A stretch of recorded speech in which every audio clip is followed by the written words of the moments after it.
New this hour, 7 people are facing drug-related charges after a major police drug bust. Police say the accused were arrested on Wednesday at the bus station on Catherine Street and on Bank Street. Police seized $3,000 worth of prescription drugs, including fentanyl and oxycodone, and crack and marijuana. $300 in cash was also recovered. The charges include possession for the purpose of trafficking and drug trafficking. Senator Mike Duffy says that the controversy surrounding his expenses have become a significant distraction to the Conservative government. So Duffy has resigned from the Conservative caucus and will now sit as an independent. Sources tell the Canadian press that most Conservative senators had signed a petition calling for his removal from caucus. Duffy's resignation came one day after the Prime Minister's office said Stephen Harper's chief of staff wrote the senator a check to repay $90,000 in improperly claimed living expenses. But Duffy told CTV News he secured a bank loan to repay the money to the Senate. The Toronto Star says a video that appears to show Mayor Rob Ford smoking crack is being offered to the media. In a report published this morning, the Star says the video is being shopped around by a group of Somali men involved in the drug trade. 2 Toronto Star reporters have viewed the video 3 times and say it was shot on a camera phone at a residence over the winter. A lawyer retained by Ford says a publication about the video was false and defamatory.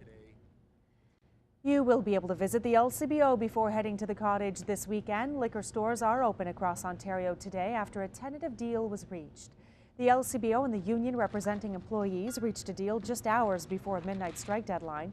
A union official says neither side got everything they were asking for, but the bargaining team is satisfied with the deal.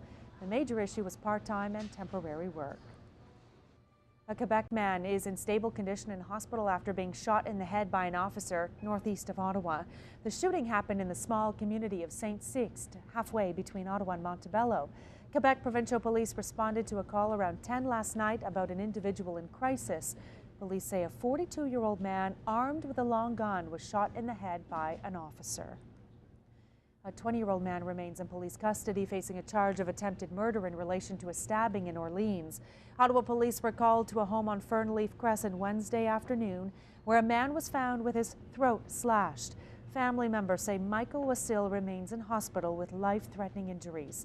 Carson Morin appeared in court yesterday to face charges of attempted murder and possession of a dangerous weapon. A high school teacher in Iroquois believes that the rubber tape at the end of an aluminum bat may have saved his life. RODNEY Benton was watching over a boys' baseball practice at Seaway District High School Wednesday afternoon when he noticed the sky getting darker. He ordered the kids inside, but says he was struck by lightning as he attempted to leave the field. Saw like a peachy orange light, fell backwards on the ground, felt like my head was going to explode. My hair was being pulled up kind of to the sky. Benton says every step hurts, but he is lucky to be alive to tell the story. A new bylaw is in the works to crack down on rogue shopping carts left on city property. Councillors on the Community and Protective Services Committee have directed staff to draft a bylaw that prohibits abandoned carts on highways and city property. It would also create storage and retrieval fees for carts collected by the city. Staff picked up an estimated 1,300 stray shopping carts during a pilot project in 2 East End wards.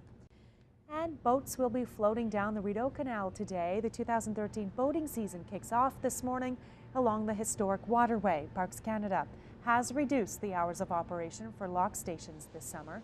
The lockage fees will remain frozen at 2008 levels for another 3 years.